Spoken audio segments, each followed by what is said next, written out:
Портит ли плавание пост? Бисмилляхи рахмани рахим.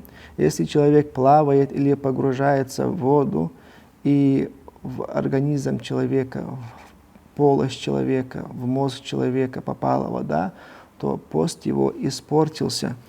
Аль-имам Ар-Рамли, рахимахуллах, говорит: «Лау арафа мин адатихи аннаху ясилу л-мау минху иля джофихи ау димагихи биль-ингримаси». Если человек знает себя, то есть он себя, зная по своему обычаю, знает, что погружением в воду в его организм или же его мозг попадает что-то из этой воды, валя юмкинуху тахаррузу анху, и он не может от этого предостеречься, например, закрыв уши, нос, аннаху яхрумуль ингримасу, то само погружение для него является запрещенным, то есть плавание является запрещенным. Ва юфтиру кат'ан, и он нарушил свой пост кат'ан единодушно, то есть в этом вопросе нету разногласия.